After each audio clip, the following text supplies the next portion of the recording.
Bonjour à tous et bonjour à toutes. C'est avec un grand plaisir que nous nous retrouvons tous ensemble en ce dimanche matin pour louer et adorer notre Seigneur. Soyez donc les bienvenus et bienvenue également à ceux qui nous rejoignent via les réseaux sociaux, les médias. Et nous vous souhaitons donc la bienvenue au sein de notre Église de Charleroi-Marcinelle. Alors avant de commencer ce culte, je vous propose de nous incliner dans la prière afin de remettre ces moments dans les mains du Seigneur. Seigneur, nous te remercions de nous avoir réunis encore ce dimanche matin dans ta présence et nous nous inclinons devant toi pour remettre ce culte entre tes mains. Veuille bénir ces moments, ces instants, Seigneur. Veuille recevoir nos louanges et nos adorations. Nous te demandons également de bénir nos frères et sœurs qui n'ont pas pu se joindre à nous et qui sont avec nous en pensée. Tu connais les circonstances de chacun et nous te demandons de les entourer, de les bénir également. Veuille bénir ces moments. Nous te demandons toutes ces choses dans ton beau nom. Amen.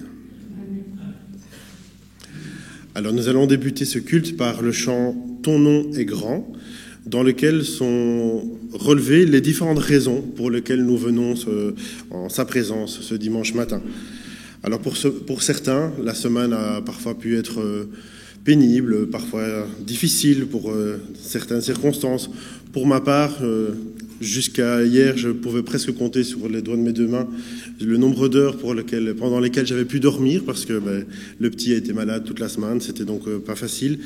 C'est donc le moment pour nous de déposer nos fardeaux, de déposer nos charges aux pieds du Seigneur et de le louer parce que lui sera notre force, sur lui on peut s'appuyer et je vous invite à en faire de même. Et ainsi donc, levons-nous afin d'accompagner le groupe de louanges dans cet instant.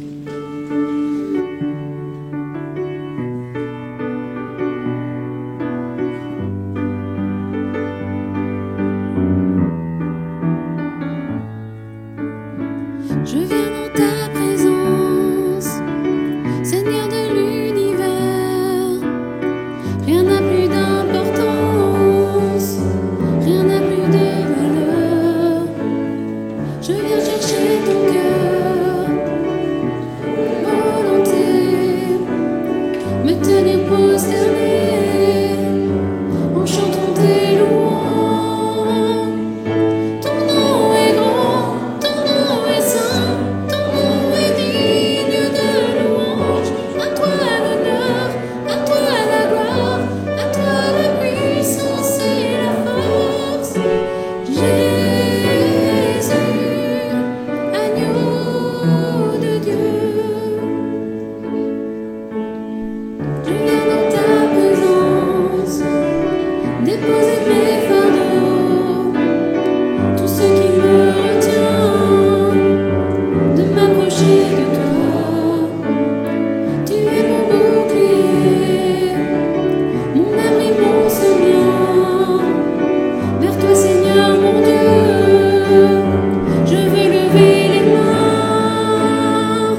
Ton nom est grand, ton nom est saint, ton nom est digne de louange. À toi l'honneur, à toi la gloire, à toi la puissance et la force. Jésus, agneau de Dieu.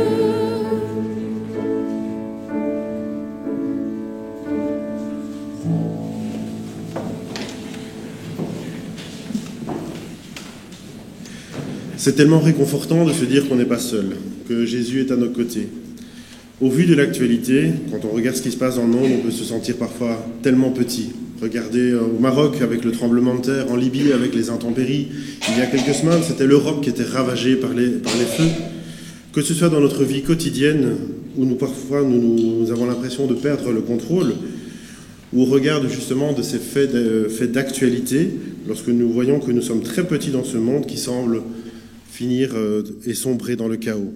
Alors, malheureusement, on a pu voir à quel point l'homme était petit face à cette nature, face à Dieu. Et je vous invite à présent à nous tourner vers lui afin de se rappeler que c'est lui donc notre rocher, c'est lui notre bouclier, comme on l'a dit dans le chant. Et nous allons ouvrir notre Bible pour lire un passage dans les psaumes, dans le psaume numéro 20.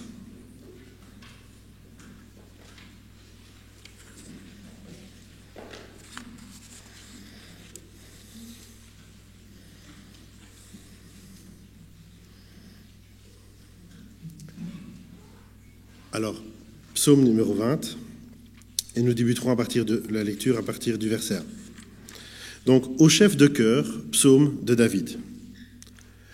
Que l'Éternel te réponde lorsque tu es dans la détresse, que le nom du Dieu de Jacob te protège, qu'il t'envoie du secours depuis le sanctuaire, depuis Sion, qu'il te soutienne, qu'il se souvienne de toutes tes offrandes et qu'il accepte tes holocaustes, qu'il te donne ce que ton cœur désire et qu'il accomplisse tous tes projets. Nous nous réjouirons de ton salut, nous dresserons l'étendard au nom de notre Dieu. L'Éternel exaucera tous tes vœux. Je sais maintenant que l'Éternel sauve celui qu'il a désigné par onction. Il lui répond du ciel de sa sainte demeure, par le secours puissant de sa main droite. Les uns s'appuient sur leurs chars, les autres sur leurs chevaux. Nous, nous célébrons l'Éternel notre Dieu. Eux, ils plient et tombent. Nous, nous tenons ferme, nous restons debout. Éternel, sauve le roi.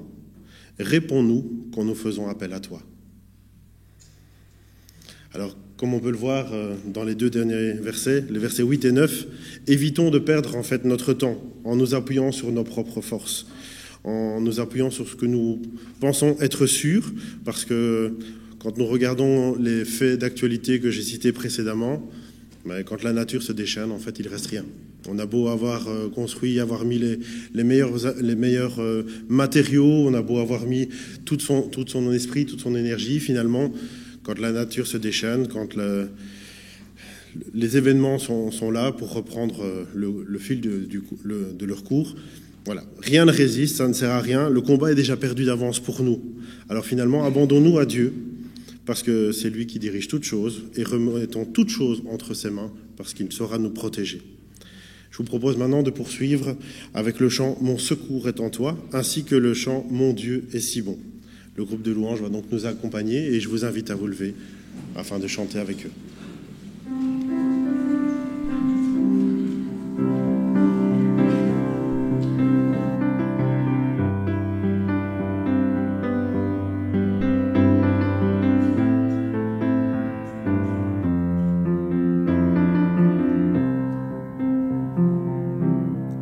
Si la lune me glace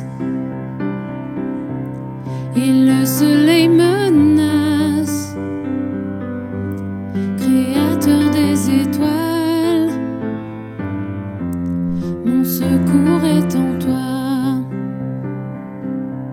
Si mes larmes ruissellent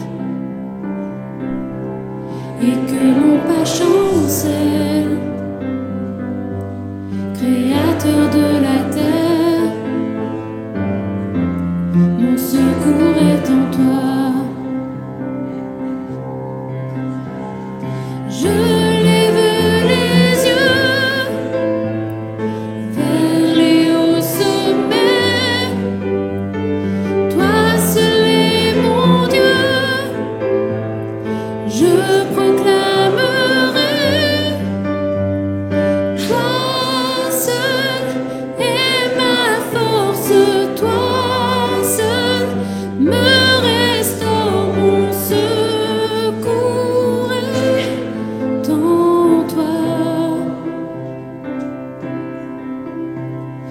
Toujours tu me portes, jamais tu ne dors, mon secours est en toi. Si la peur m'envahit et mon âme chavire, Créateur de la vie, mon secours est en toi. Je lève les yeux vers les hauts sommets. Toi seul est mon Dieu, je proclamerai. Toi seul est ma force, toi seul me restaure, mon secours est en toi.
Et alors on va donc enchaîner avec le chant « Mon Dieu est si bon ».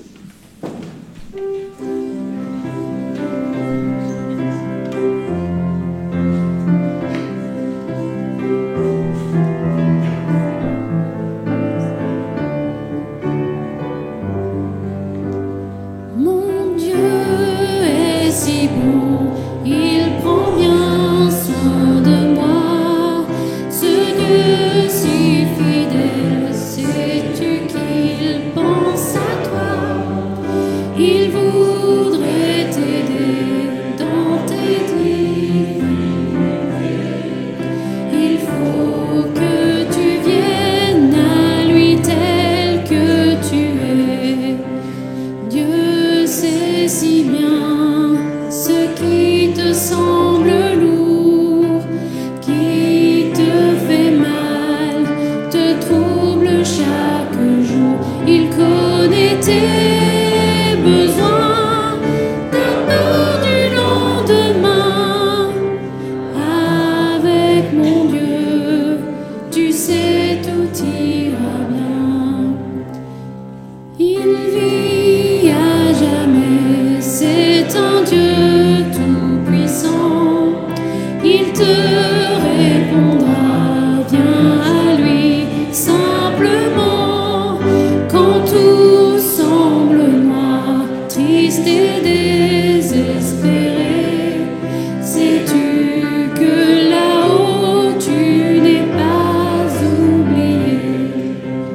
Dieu sait si bien ce qui te semble lourd, qui te fait mal, te trouble chaque jour. Il connaît tes besoins, ta peur du lendemain.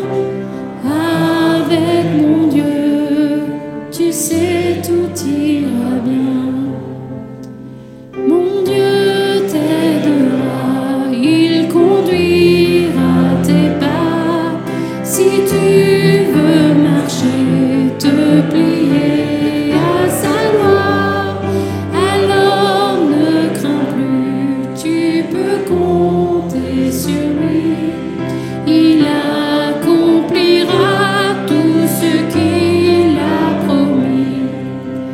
Dieu sait si bien ce qui te semble lourd, qui te fait mal, te trouble chaque jour. Il connaît tes besoins, ta peur du lendemain. Avec mon Dieu, tu sais tout ira bien.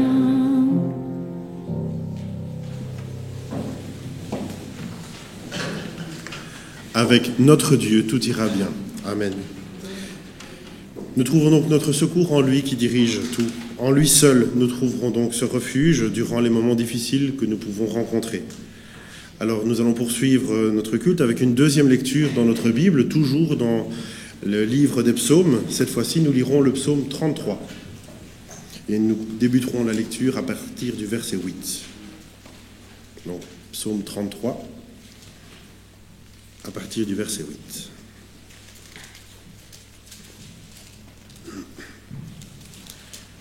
Que toute la terre craigne l'Éternel, que tous les habitants du monde tremblent devant lui, car il parle et la chose arrive. Il ordonne et elle existe. L'Éternel renverse les plans des nations, il anéantit les projets des peuples. Mais les plans de l'Éternel subsistent éternellement, et les projets de son cœur de génération en génération. Heureuse la nation dont l'Éternel est le Dieu, heureux le peuple qu'il choisit comme son héritage. L'Éternel regarde du haut du ciel, il voit tous les hommes. Du lieu où il habite, il observe tous les habitants de la terre. Lui qui a façonné leur cœur à tous, il est attentif à toutes leurs actions. Ce n'est pas une grande armée qui sauve le roi, ce n'est pas sa grande force qui délivre le guerrier. Le cheval est impuissant pour assurer le salut, et toute sa vigueur est incapable de procurer la délivrance. Mais le regard de l'Éternel est sur ceux qui le craignent, sur ceux qui espèrent en sa bonté, afin de les délivrer de la mort et de les faire vivre, même en temps de famine. Nous espérons en l'Éternel, notre secours et notre bouclier, c'est lui. Oui, c'est en lui que notre cœur se réjouit, c'est en son saint nom que nous avons confiance. Éternel, que ta grâce soit sur nous lorsque nous espérons en toi. Ce psaume nous rappelle, chers frères et sœurs, l'importance de nous tourner donc vers Dieu, tant dans les bons comme dans les mauvais moments. Bien souvent, on a toujours tendance à se dire que quand tout va bien, ben voilà. Et puis, c'est quand souvent les choses vont moins bien qu'on se dit « Ah, tiens, Dieu est là, je vais lui adresser une petite prière, je vais m'adresser à lui pour qu'il pense à moi, mais il pense à nous en tout temps. » Et autant les bénédictions que nous avons que les épreuves que nous traversons, tout vient de lui. Et nous avons notre secours donc en lui. Il nous protégera donc et nous bénira en toutes circonstances, comme nous pouvons le voir dans le dernier verset que nous venons de lire. Avant de laisser la place au message et à notre pasteur qui va donc nous apporter ce message, je vous invite à vous lever pour interpréter le chant « Près de toi » que le groupe de louanges va nous interpréter.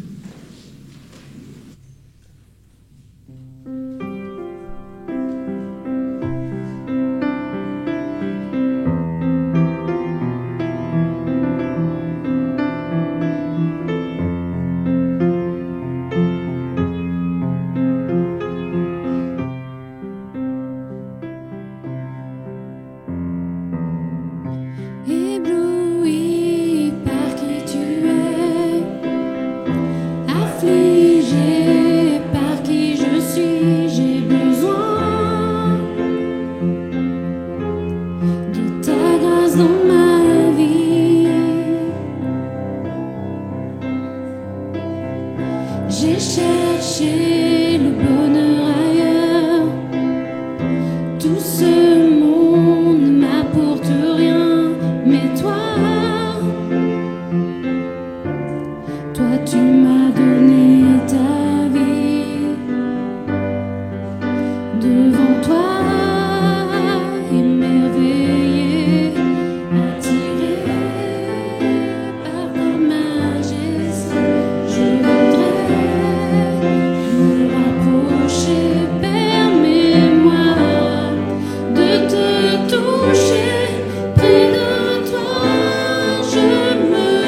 qui tu es,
Comme Marie l'a fait autrefois, installons-nous au pied du Seigneur et écoutons le message qu'il a à nous adresser. Nous allons nous incliner dans la prière afin de demander au Seigneur d'ouvrir donc nos cœurs et d'ouvrir également nos oreilles pour le message. Seigneur Jésus, nous te remercions encore pour ces moments passés ensemble que nous passons et nous nous remettons à toi pour la suite de ces instants. Veuille disposer nos cœurs, ouvrir nos oreilles également pour entendre le message que tu as à nous dire à travers ton serviteur ici, à travers notre pasteur. Dirige-le et accompagne-le afin qu'il nous apporte les paroles que tu veux nous transmettre et conduis-le dans ces moments. Amen. Je laisse à présent toute la place à notre pasteur Yves Duchesne pour le message.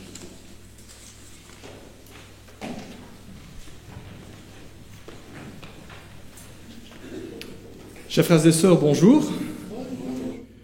Nous avons chanté « Ébloui par qui tu es » quand on regarde le Seigneur, ses attributs, sa sainteté, son amour, sa grâce. Puis nous avons chanté aussi « Affligé par qui je suis ».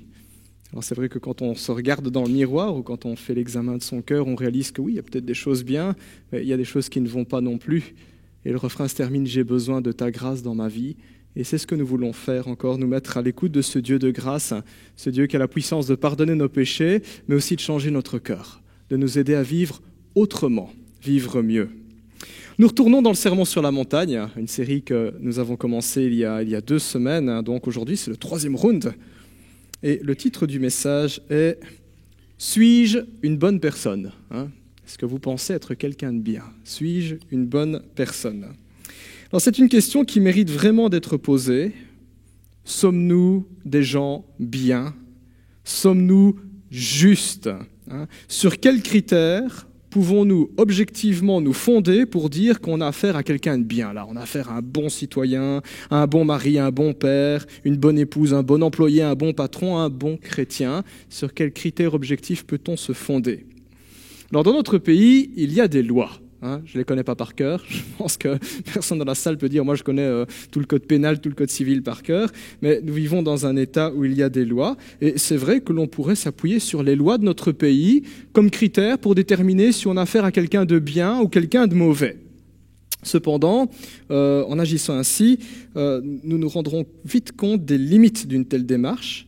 Parce qu'il se trouve qu'en Belgique, il est possible de respecter scrupuleusement la loi, d'avoir un casier judiciaire vierge, tout en ayant, dans la vie de tous les jours, un comportement parfaitement odieux vis-à-vis des autres. Il y a des gens, ce n'est pas forcément des repris de justice, mais ils sont invivables. Et parfois, c'est nous qui sommes invivables. Comme quoi, les lois n'ont pas la puissance, elles n'ont pas la capacité de faire de nous des gens meilleurs.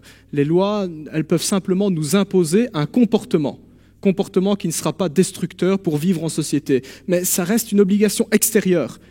Ça ne change pas mon cœur, la loi. Alors aujourd'hui, à notre époque, on parle de plus en plus d'intelligence artificielle. Peut-être que les plus jeunes ont entendu parler de ChatGPT. Voilà. Alors cette semaine, je me suis prêté à l'expérience avec ChatGPT. Je me suis inscrit. J'ai créé mon compte. Je me suis dit, puisque ce logiciel est tellement intelligent, je vais lui demander ce que c'est une bonne personne. Donc je me suis retrouvé devant une boîte de dialogue, j'ai tapé « Bonjour », ChatGPT m'a répondu « Bonjour, comment puis-je vous être utile ?» Et j'ai tapé « Qu'est-ce qu'une bonne personne ?» ChatGPT m'a alors énuméré 9 caractéristiques, je vous les liste. Empathie, altruisme, compassion, honnêteté, intégrité, respect, gentillesse, responsabilité et tolérance. Vous mettez tout ça dans une marmite, vous mélangez, vous buvez et vous êtes une bonne personne. Voilà. Sauf qu'il y a un petit paragraphe à la fin, après avoir énuméré ces 9 caractéristiques, vous pouvez vérifier, si vous avez ChatGPT, l'application, vous vérifiez tout de suite. Il y a un tout petit paragraphe à la fin où ChatGPT précise que la bonté est un idéal vers lequel il faut tendre en raison de l'imperfection humaine. C'est un idéal et que de toute façon, je synthétise, parce que c'est un gros paragraphe, je synthétise, et que la définition de la bonté, en fait, est subjective. Donc, en gros, libre à chacun de fixer ses critères de bonté, ce qui ne nous avance pas vraiment dans la question « qu'est-ce qu'une bonne personne ?» En réalité, rares sont ceux et celles qui se qualifient bien volontiers de mauvaises personnes. C'est vrai, qui oserait dire « moi, pasteur, je suis vraiment un sale type ». Personne ne le ferait. Enfin, peut-être certaines personnes qui en ont gros sur la conscience, mais en règle générale, c'est rare ce genre de comportement. Nous aurons plutôt tendance à être indulgents envers nous-mêmes et envers ceux que nous apprécions, bien sûr, et très très pointueux vis-à-vis des autres. Quand quelqu'un dit « moi je suis une bonne personne », en général on a envie de dire « oui mais il y a ça, il y a ça, il y a ça ». On est pointueux vis-à-vis des autres et parfois intraitable en particulier vis-à-vis de ceux qu'on n'aime pas, ceux avec qui on est en conflit. Et s'il nous arrivait tout de même d'avoir à admettre quelques torts, de manière irréfutable, nous les qualifierions bien volontiers de péchés mignons ou de plaisirs coupables. Vous savez, ça c'est la magie de la publicité. un péché mignon, un plaisir coupable, comme une tablette de chocolat. Des expressions bien à la mode qui apaisent la conscience, qui balaient la culpabilité d'un revers de la main. Sinon, il reste toujours la possibilité de se comparer avec pire que nous. C'est ce qu'on fait au travail. Hein. Si le patron met le doigt sur quelque chose qui ne va pas, on va pointer le doigt sur le collègue. Oui, mais lui, il fait ça. C'est ce que les équipes pastorales dans les églises voient quand on dit à un membre, il y a ça qui ne va pas. Oui, mais il y a frère un tel qui fait ça, qui fait ça. On trouvera toujours pire que nous. Alors c'est vrai que si nous nous mesurons à Adolf Hitler ou Marc Dutroux, alors il va sans dire que nous aurons des airs d'enfants de cœur. Hein. Tapis rouge pour entrer au paradis, là, hein, pas de problème. Mais pour le coup, jouer les petits saints en dissimulant nos vices derrière les péchés des autres, ce n'est pas honnête. Ça revient à jeter ses ordures dans les poubelles des autres. Ça fait pas forcément d'où des gens plus propres. Hein. Dans le Sermon sur la montagne, Jésus s'intéresse à cette question. Qu'est-ce qu'une bonne personne ? Hein, qu'est-ce que quelqu'un de bien ? Qu'est-ce qu'une personne juste ? C'est le terme exact que Jésus va employer. Il va beaucoup parler de justice dans le Sermon sur la montagne. Dieu s'intéresse à la justice, au fait de mener une vie juste, une vie éclatante, une vie pure, une vie irréprochable sur le plan moral. Quelqu'un où on peut dire « bravo, ça c'est quelqu'un de bien ». Je vous invite à me rejoindre dans la Bible. Alors ce matin, nous sommes toujours dans le Sermon sur la montagne, Matthieu 5, et nous allons lire les versets 17 à 20.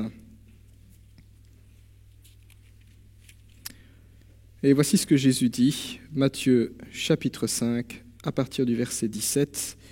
Nous lisons « Ne croyez pas que je sois venu pour abolir la loi ou les prophètes.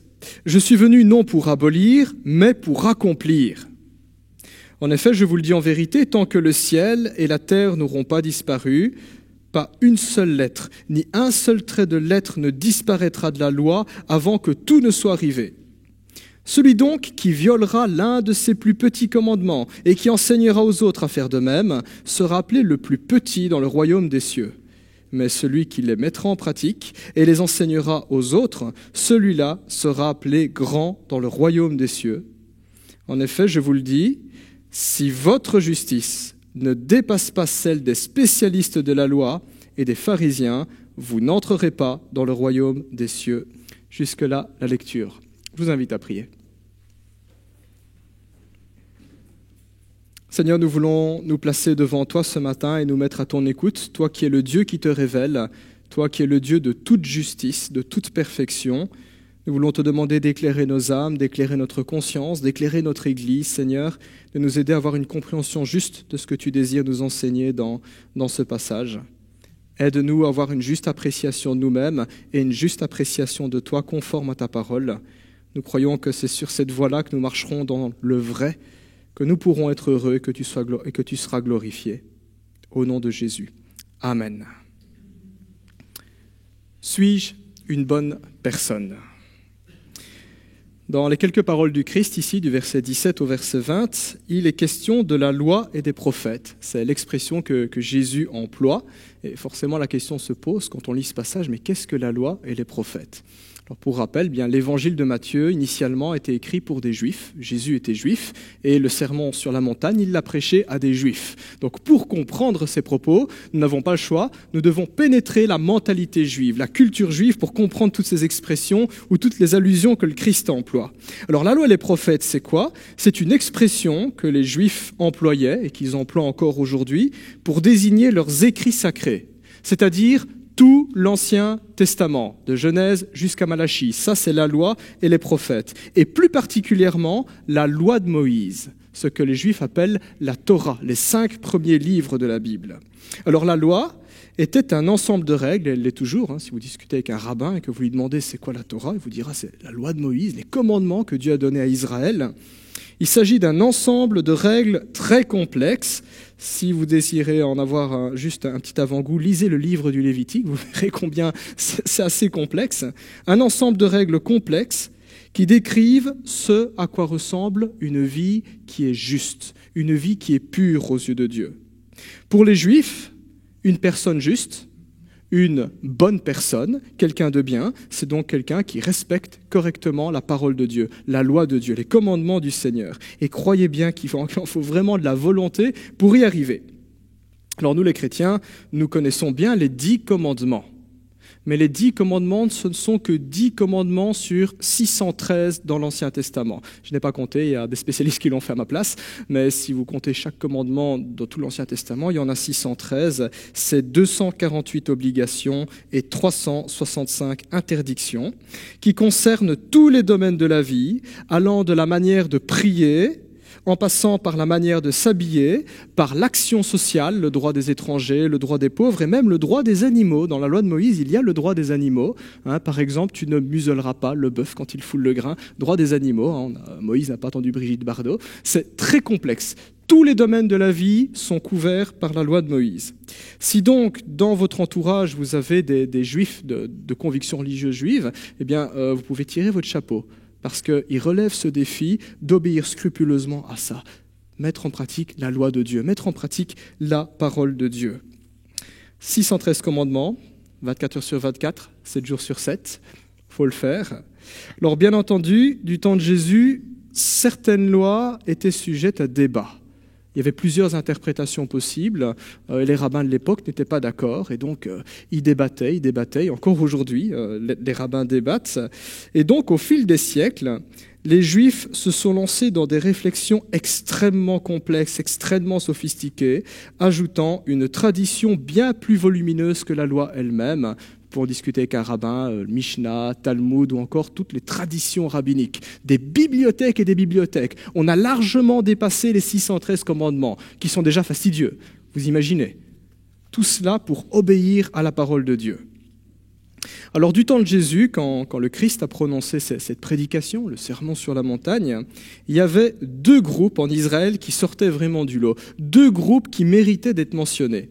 Et ces groupes étaient les scribes, ou les spécialistes de la loi, j'emploierai ici l'expression scribe, les scribes et les pharisiens. Ceux-là même que Jésus cite au verset 20, les scribes et les pharisiens. Pourquoi ces 2 groupes ? Eh bien, il faut savoir un petit peu qui ils étaient pour comprendre la portée de ce que Jésus dit. Les scribes étaient une caste particulière en Israël. C'étaient des hommes particulièrement bien instruits, des érudits, des savants. Ils savaient lire et écrire, et même lire et écrire plusieurs langues, pas une seule, donc c'était une chose qui était assez rare à cette époque. Et ces hommes-là étaient particulièrement pieux. Ils avaient consacré leur vie à l'étude de la loi de Dieu, de la parole de Dieu, et en l'application de celle-ci. Et puisque la société juive de l'époque était une société religieuse, entièrement régie par la loi de Moïse, les scribes en étaient en quelque sorte les juristes. C'était en quelque sorte des fonctionnaires chargés d'apporter conseil aux décideurs sur des questions d'ordre juridique qui requéraient une certaine expertise. Voilà qui étaient les scribes. Érudits, savants, spécialistes de tous ces articles de loi, des clauses et des sous-clauses et des articles. Les scribes d'un côté. Et puis les pharisiens. Qui étaient-ils ? Alors les pharisiens, on a affaire à un groupement qui est plus populaire. Les pharisiens formaient un mouvement au sein du judaïsme. C'est un petit peu ce que nous vivons dans le protestantisme. Chez nous, les protestants, il y a plusieurs courants. Courant réformé, courant luthérien, courant évangélique. Eh bien, dans le judaïsme, il y a la même chose. Il y a le courant des pharisiens. Ce courant-là aspirait à un renouveau spirituel. Nous, les évangéliques, aujourd'hui, on dit un réveil spirituel. Souvent, il y a des églises qui disent « il faut le réveil ». C'est un petit peu l'idée que les pharisiens avaient. Ils voulaient un réveil spirituel dans la nation. Leur idée était la suivante. Ils étaient convaincus que tous les malheurs de leur pays, tous les malheurs du peuple, étaient une conséquence des péchés d'Israël. Et donc, ils encourageaient les gens à se purifier rituellement, à mener la vie la plus juste, la plus conforme à la parole de Dieu, dans le but d'être à nouveau bénis par le Seigneur, dans le but d'être délivrés de leurs ennemis et de retrouver un âge d'or, un petit peu comme sous Salomon, où Israël dominait toutes les nations. Ça, c'était l'idée des pharisiens. Souvent, on dit que les pharisiens faisaient de bonnes œuvres pour être sauvés. Ce n'est pas tout à fait ce qu'ils croyaient. C'était les bonnes œuvres pour être en harmonie avec Dieu, dans le but d'être bénis à nouveau. Les pharisiens étaient des gens extrêmement pointilleux parce qu'ils craignaient de désobéir à Dieu. Ils ne le faisaient pas méchamment, les intentions étaient bonnes. C'était vraiment, tout doit être nickel. Je ne sais pas si au début des années 2000, certains d'entre vous ont regardé la série Monk, si ça vous dit quelque chose. Alors, qui est ce personnage ? Eh bien, Monk était un détective privé dans cette série américaine et il souffre de TOC. Il ne supporte pas la saleté. Il a peur des microbes et des bactéries. C'est le genre de gars qui met des gants avant de serrer la main à quelqu'un pour dire bonjour. On pourrait mettre Monk devant une baie vitrée de 10 mètres carrés. Il repérerait le caca de mouche et il serait en train de le gratter parce qu'il ne pourrait pas continuer la conversation tant qu'il y a cette tache sur la vitre. Un maniaque de l'hygiène. Les pharisiens, c'était ça. Le moindre petit détail, dans leur manière de s'habiller, dans leur manière de tenir leur tasse avant de boire, dans leur manière de parler, dans leur manière de se tenir, dans leur routine quotidienne. C'était des scanners ambulants. Et d'ailleurs, on les voit souvent dans les évangiles parce qu'ils scannaient Jésus. Oh, il ne s'est pas lavé les mains avant de manger. Oh, il a travaillé le jour du sabbat. Oh, il ne respecte pas la tradition des anciens. C'était ça, les pharisiens. Donc, deux groupes. Deux groupes qui tenaient la loi de Dieu en très haute estime. Deux groupes qui avaient consacré toute leur vie, toute leur existence à ça. Comprendre et obéir à la parole de Dieu. Comprendre et obéir et appliquer les commandements du Seigneur. Et c'est tout à fait louable, cette intention, tout à fait louable. Pendant que le Christ prononça ces paroles, très certainement que les scribes et les pharisiens qui étaient présents furent les premiers à dire « Amen » lorsque Jésus souligna la pérennité de la loi, la pérennité de la parole de Dieu.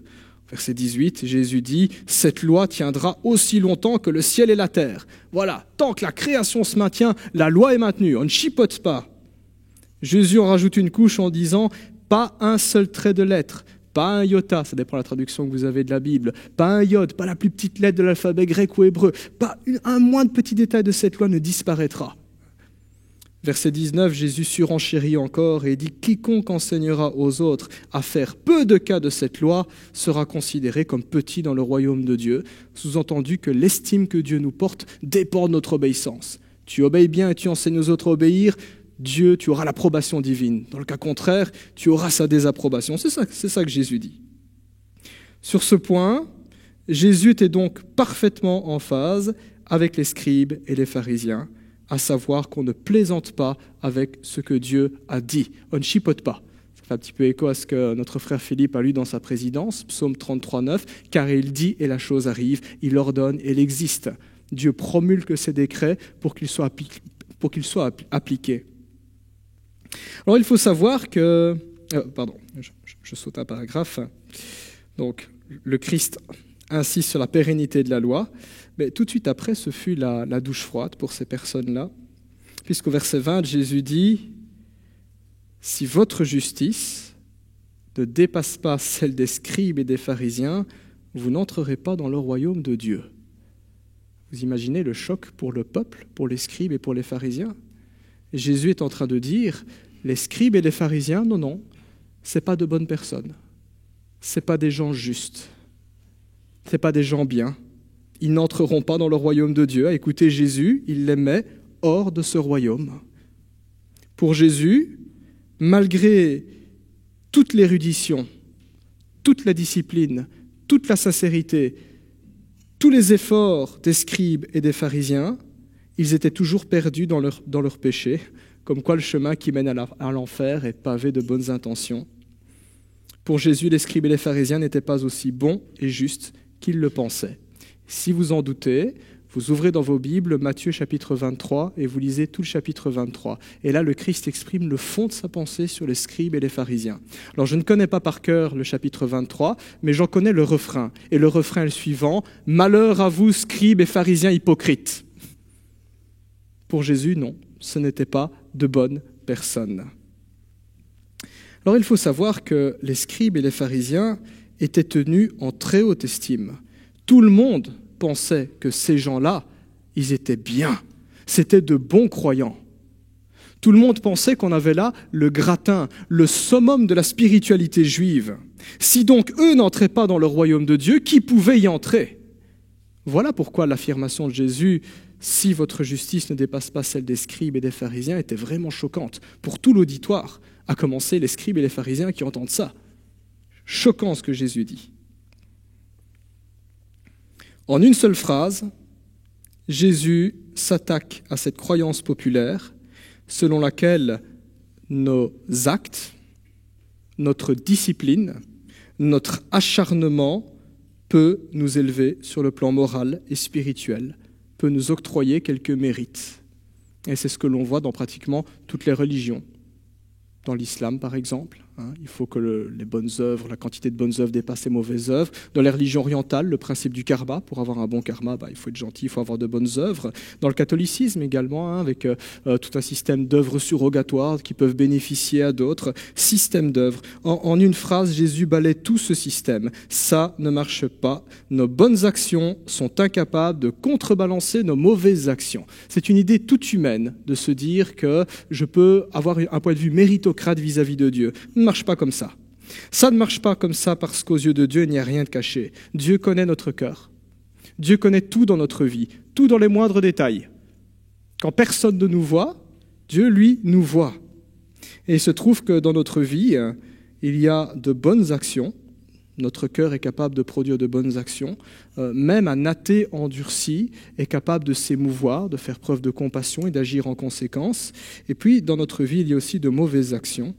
En réalité, dans le cœur des hommes se mêlent le bien et le mal. Et tout comme on verserait dans un même bassin de l'eau potable et de l'eau polluée, le résultat final serait qu'on ne peut pas boire de cette eau. Elle est impropre à la consommation.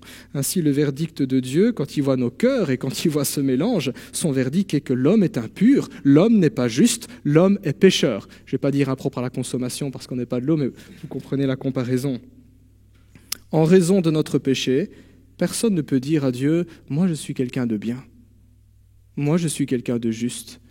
Moi, je suis quelqu'un de correct ou d'irréprochable. » Peut-être d'après nos critères, oui, mais d'après les critères de Dieu, non. Aux yeux de Dieu, une bonne personne n'existe pas. Il n'y a pas de bonne personne. Parce que nul n'est innocent au crible de sa loi. 613 commandements, ça fait mal. Ce dont nous avons besoin en réalité, ce n'est pas d'une bonne loi.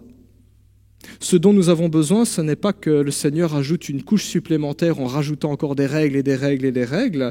Ce dont nous avons besoin, ce n'est pas une multiplication des efforts ou de piété, mais ce que nous avons besoin, c'est un cœur nouveau.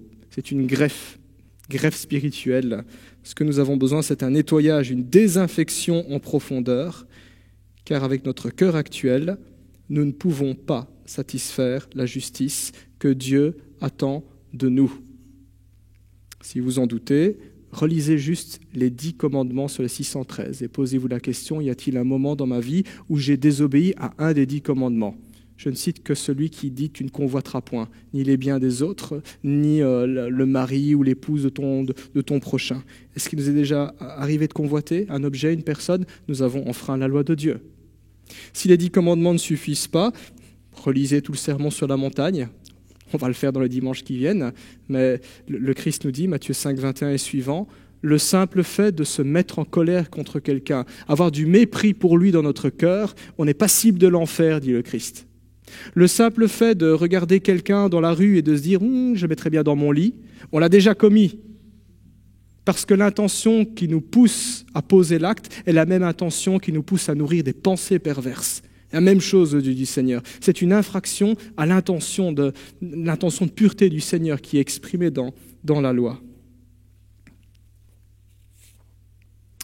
La voie des scribes et la voie des pharisiens, ce qu'on appelle communément le légalisme, terme technique que je vous invite à connaître par cœur. Le légalisme, c'est quoi le légalisme ? C'est tout simplement réduire la vie à un ensemble de règles. C'est ça. Quelqu'un légaliste, il a sa petite liste quand il se lève le matin à passer la liste de courses, il se dit voilà, la vie c'est, tu dis bonjour, tu t'assieds, voilà. Le légalisme, dans notre manière de vivre la foi chrétienne, ça ne marche pas, ça ne fonctionne pas.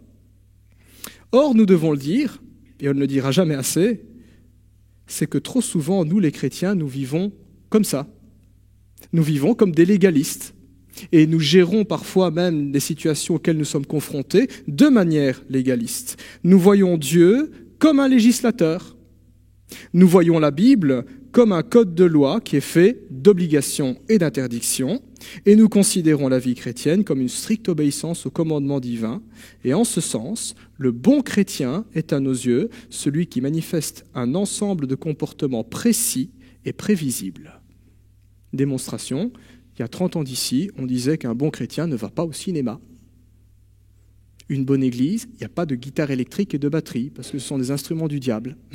C'était les critères de l'époque, c'était la liste qui permettait de dire bon chrétien, mauvais chrétien, bonne église, mauvaise église. Bon, aujourd'hui on en rigole, les mœurs sont évoluées, mais on est dans une pensée légaliste. On va commencer à scanner les gens en traitant Dieu, c'est un légiste, c'est quelqu'un qui dicte des lois, un législateur, et la Bible comme un code de loi, et on essaie tant bien que mal d'interpréter ce code de loi, et on scanne les autres comme ça.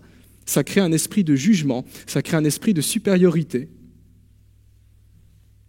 Alors, je ne suis pas en train de dire qu'on ne doit pas obéir à la Bible. S'il vous plaît, continuez à faire des efforts pour obéir à la Bible. Mais nous sommes en droit de nous poser une question quand nous lisons le Sermon sur la montagne. Est-ce bien le but de la parole de Dieu de faire de nous des automates, de réduire nos existences en une suite interminable de règles, comme le pensaient les scribes et les pharisiens? Est-ce que c'est ça, vivre avec Dieu? Est-ce que c'est ça, être chrétien? Si c'est ça, je prends mes jambes à mon cou, moi. C'est horrible. C'est horrible, une vie comme ça, c'est pas possible.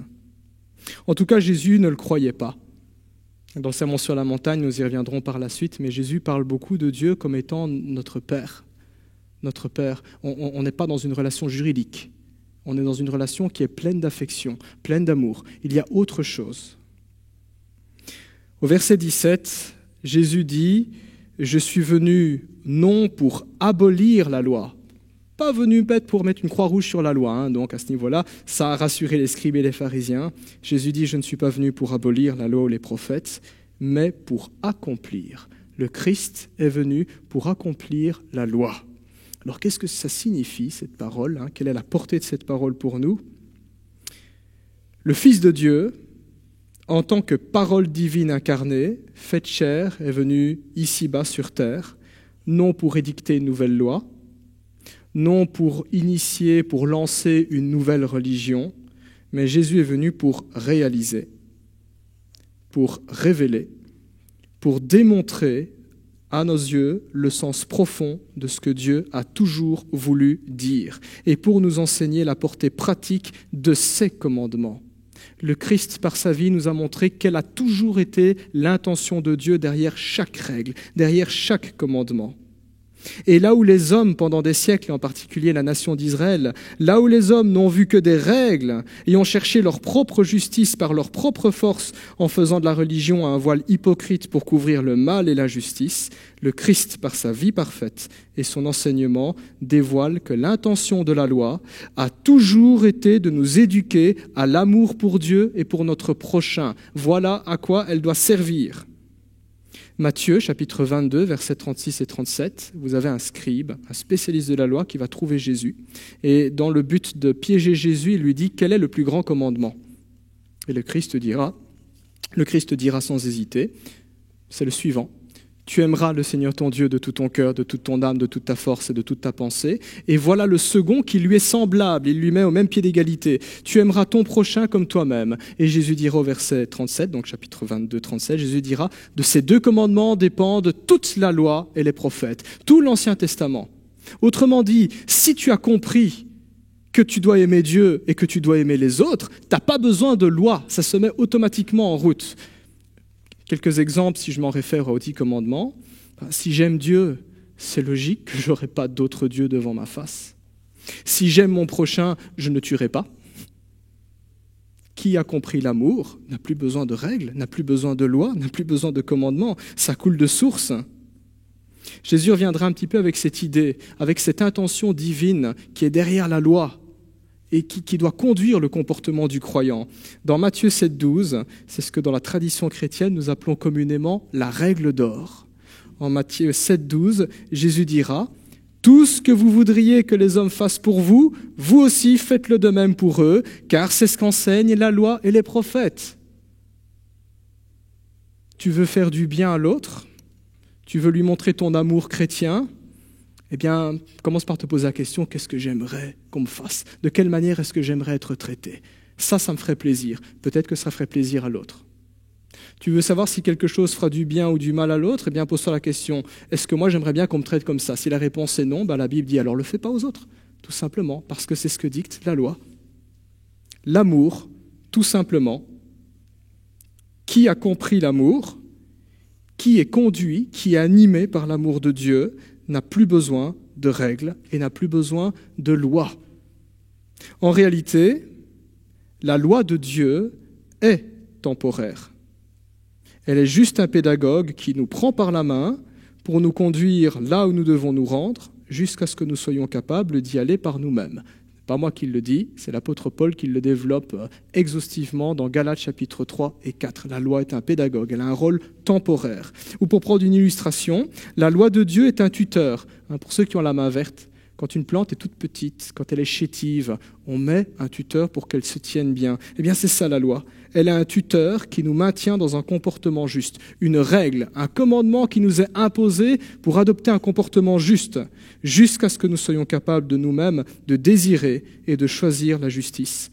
Un peu comme une plante qui, en grandissant, devient suffisamment robuste pour se porter et pour tendre vers la lumière. Plus besoin de tuteur. Derrière chaque commandement du Seigneur se trouve en réalité un appel à aimer Dieu, un appel à aimer le prochain. Quand nous, chrétiens, lisons des commandements ou des injonctions bibliques dans l'Ancien ou dans le Nouveau Testament, le but n'est pas de savoir comment je peux faire un copier-coller extérieurement de ce qui m'est dit, mais qu'est-ce que Dieu est en train de me dire? Quelle est l'intention? Quelle est l'idée de Dieu derrière cela? C'est ça qui est visé. Du temps de Jésus, les religieux n'avaient pas compris cela et ils s'arrêtaient à l'apparence extérieure du commandement, tout en passant à côté de son sens profond, tout en passant à côté de l'intention de Dieu. C'est comme ça que dans les évangiles, on voit Jésus faire bon accueil aux collecteurs d'impôts quand ces derniers étaient rejetés et dénigrés. C'est ainsi que le Christ prenait du temps pour s'entretenir avec les prostituées, qu'il se laissait approcher par les lépreux, eux qui étaient jugés comme maudits par Dieu, impurs. C'est ainsi que Jésus guérissait des malades le jour du sabbat et qu'il ne faisait aucun cas de toutes les traditions juives quand celle-ci faisait obstruction à la justice voulue par Dieu, à l'intention derrière la loi, l'amour pour Dieu, l'amour pour le prochain. Vous avez un épisode célèbre dans les évangiles, tout début du ministère de Jésus. Il est là, il est à la synagogue et il guérit un homme qui a la main sèche. Guérit, ou alors d'autres épisodes de la synagogue, il délivre des démoniaques. Vous avez les scribes et les pharisiens qui disent « mais tu désobéis à la loi, parce que le jour du sabbat, on ne peut pas travailler, on doit interrompre nos activités habituelles dans la semaine. » En gros, ils disent à Jésus « tu guéris pendant la semaine, et le sabbat, la loi dit que tu dois arrêter, tu dois te reposer, pas de travail. » Et Jésus dira simplement « mais Dieu a donné le sabbat pour faire du bien à l'homme, pour soulager l'homme, pour bénir, c'est quelque chose de positif. Le sabbat a été fait pour l'homme et non l'homme pour le sabbat. » Et donc le fait de guérir un malade, de soulager la souffrance le jour du sabbat, ça ne va pas à l'encontre de l'intention de Dieu. C'est là où le Christ a voulu attirer l'attention, mais n'a pas été compris. Et pour cela, à de très nombreuses reprises dans les évangiles, on a accusé Jésus d'enfreindre la loi de Moïse, alors qu'en réalité, il en incarnait le sens profond. Les religieux, c'était la lettre sans l'esprit. On copiait le commandement à l'extérieur, tout en passant à côté de l'intention. Et c'est parfois ce que nous, les chrétiens, nous faisons quand nous lisons la Bible. Et il y a parfois des situations qui sont tout simplement aberrantes, où on en vient parfois à maltraiter les autres, et il y a des versets bibliques qui semblent aller dans ce sens-là, mais nous passons à côté de l'intention. Pourquoi Dieu a donné ce commandement-là? C'est cette intention-là qui doit nous dicter la manière d'interpréter et d'appliquer. Là où les religieux singeaient la justice, là où ils se croyaient irréprochables aux yeux de Dieu, le Christ, qui était insulté et critiqué, incarnait la béatitude. Heureux ceux qui ont le cœur pur. Lui, il avait le cœur pur. Là où l'on maudissait les pécheurs, les vilains collecteurs d'impôts, les prostituées, les lépreux, tous ces impies qui se faisaient guérir le jour du sabbat, le Christ démontrait heureux ceux qui ont conscience de leur misère, de leur pauvreté spirituelle. Et on pourra appliquer ça pour chacune des béatitudes. Voilà ce qui se passait. Ultimement, toute justice exigée par la loi et les prophètes fut parfaitement accomplie par Jésus-Christ. Lui seul était capable de mener une vie parfaite et irréprochable à la lumière de la loi de Moïse. Mais cette justice, il l'accomplit aussi pour notre compte, lorsqu'il paya la dette de nos péchés par sa vie à la croix. Parce que c'est ce qu'exige aussi la loi de Dieu, que le péché soit expié, que le coupable soit condamné. Et le Christ s'est présenté comme celui qui paye la dette à notre place, qui nous représente devant le juge, j'oserais dire. Et par sa justice, aujourd'hui, nous, chrétiens, nous sommes revêtus d'un cœur nouveau, d'un cœur qui a été touché par l'amour de Dieu. C'est ce que nous dit Romains chapitre 5, verset 5 et suivant. L'amour de Dieu est déversé dans votre cœur par le Saint-Esprit. Car Dieu a tant aimé le monde qu'il a donné son Fils. Et puis la Bible va plus loin, elle dit, l'amour de Dieu était déversé dans votre cœur, en vous qui avez cru. Il s'est passé quelque chose. Ça ne veut pas dire que nous, chrétiens, nous sommes parfaits, que nous ne sommes plus pécheurs. Certes, nous restons encore pécheurs, mais nous avons été en contact avec ce Dieu-là. Un petit peu comme si nous avions découvert une source qui ne s'épuise pas. Et la Bible nous dit, mais va boire à cette source. Que ta manière de vivre, ton comportement soit alimenté par cela. Et ça, c'est un choix. L'amour doit inspirer notre manière de comprendre chaque verset des Saintes Écritures. L'amour doit alimenter notre manière de traiter les autres. L'amour doit alimenter notre manière de faire face à toutes les petites situations du quotidien. C'est comme ça que l'on reflète aussi le caractère de notre Père céleste. Je reprends simplement la dernière antithèse du chapitre 5, vous verrez, chapitre 5, verset 48, l'amour pour les ennemis. Et le Christ nous dit, c'est ainsi que vous serez parfaits comme votre Père céleste est parfait. Et quand l'amour est là, mes amis, l'amour nous conduit à un comportement bien plus juste que ce qui est exposé dans la loi. C'est une justice qui est de loin supérieure, parce que celui qui aime va au-delà de ce que la loi ordonne. Alors j'anticipe un petit peu sur les dimanches à venir, mais c'est ce qu'on verra du verset 21 à 48.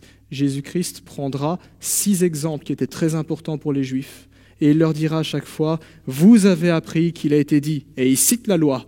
Et Jésus dit, « Mais moi, je vous dis ». Pourquoi ? Parce que si tu aimes vraiment l'autre, tu iras plus loin que la forme. Tu peux mettre le double, tu peux mettre le triple. Tu n'es pas obligé de te contenter du minimum. Mais ça, on le verra après. En conclusion, suis-je une bonne personne ? Si je me fie à mes critères, des critères humains, j'arriverai tôt ou tard à me convaincre que oui, je suis quelqu'un de bien, ou du moins quelqu'un pas si mal que ça. Parce que de tels critères sont tout aussi volatiles et superficiels que l'est notre cœur pécheur. Ce sont des critères qui s'accommodent aux caprices de notre ego, et notre ego n'aime pas perdre la face. La norme à laquelle Dieu nous invite à nous mesurer, c'est sa norme, sa sainteté, sa justice, sa loi, une norme qui est parfaite et objective et qui nous fait apparaître tels que nous sommes pécheurs. Pécheurs. La loi de Dieu a pour but de nous éduquer à l'amour, mais sans un cœur renouvelé par la grâce de Dieu, sans un cœur dont les péchés ne sont pas pardonnés, sans un cœur qui ne veut pas de Dieu, cette loi n'aura que pour effet de nous condamner davantage. Nous nous y heurterons comme une voiture qui foncerait sur un mur. Pas possible. C'est le mur qui gagne et c'est la voiture qui perd. Ainsi, si nous acceptons le rôle de cette loi, elle nous conduira tout naturellement à reconnaître notre incapacité à y obéir et à nous abandonner à la grâce de Dieu pour qu'il pardonne nos torts et qu'il mette en nous un cœur qui soit bien disposé. Et ça, c'est toute la promesse de la nouvelle alliance que Dieu a fait à Israël quand on lit dans Jérémie 31, un cœur nouveau. J'inscrirai ma loi et mes commandements dans leur cœur. Ce ne sera plus une loi sur des tables de pierre, quelque chose d'extérieur, mais quelque chose qui viendra de l'intérieur. C'est la promesse du Seigneur. Et c'est très important de le savoir en tant que croyants, parce que nous réalisons alors que tout ce que Dieu ordonne, il le donne. Mais il le donne à celui qui comprend qu'il ne mérite pas. Quiconque est toujours dans cette logique de mérite ne recevra pas le don de Dieu. Alors d'une certaine manière, Dieu ne nous demande pas de faire toujours plus d'efforts, il nous demande encore une chose plus difficile, de nous appuyer sur ses efforts à lui, les efforts de Jésus à la croix, sur son obéissance, sa justice, sa perfection. Que la grâce du Seigneur inspire ainsi notre vie tous les jours, que la grâce du Seigneur puisse caractériser nos relations entre chrétiens dans l'Église ici, à Marcinelle, et que le Seigneur nous garde de tomber dans le piège subtil du légalisme. La vie chrétienne n'est pas une série de règles à respecter. C'est plus que ça, c'est plus difficile que ça. L'amour, incarné parfaitement en Jésus-Christ. Amen. Je vous invite à prier. Seigneur, devant ta parole, nous réalisons combien nous sommes pécheurs, nous réalisons le nombre de nos manquements, la gravité du péché et nous réalisons aussi l'étendue de ton amour pour nous, combien nous avons de la valeur et du prix à tes yeux, toi qui es venu sur terre, toi qui as donné ta vie pour nos péchés. Seigneur, nous réalisons que tes exigences sont hautes, elles sont très hautes, et que nous n'avons pas les moyens de nous changer par nos propres moyens. Alors nous nous abandonnons à toi. Toi qui as promis de donner un cœur nouveau, nous te demandons de nous renouveler intérieurement, de renouveler notre intelligence, que ton esprit puisse susciter en nous un caractère nouveau, que nous puissions porter le fruit de ton esprit. Donne-nous l'intelligence spirituelle pour faire un bon usage de ta parole, la Bible, qu'elle soit réellement une parole de vie, pas une parole de destruction et de condamnation, mais une parole qui nous libère simplement des principes et des règles et qui nous donne la liberté d'aimer tout comme toi tu nous as aimés, Seigneur. Merci pour ta fidélité, merci pour ta patience, merci parce que tu es ce grand Dieu sauveur qui chemine avec nous tous les jours jusqu'à la fin du monde. Que la gloire te revienne, Seigneur. Amen.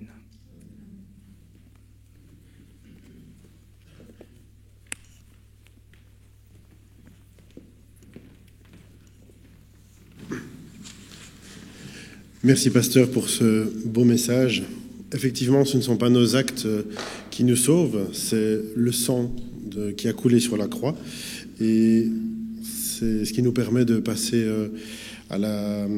au chant qui va précéder la scène. Ce sera donc le chant « Rien ne peut sauver mon âme », après lequel nous prendrons part au repas du Seigneur. Je vous invite à vous lever.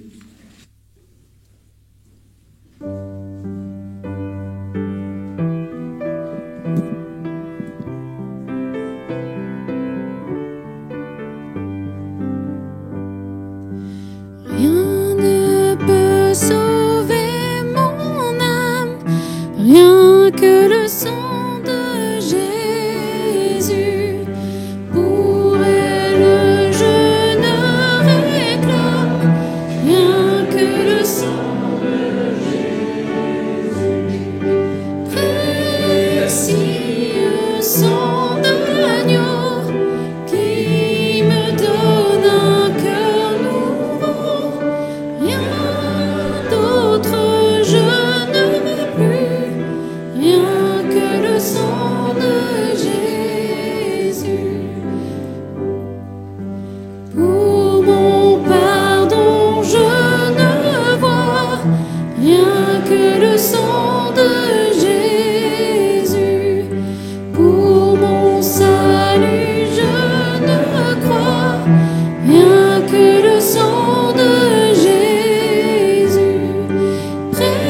Précieux sang de l'agneau qui me donne un cœur nouveau. Rien d'autre je ne veux plus, rien que le sang de Jésus. Je n'ai pour toute espérance rien que le sang de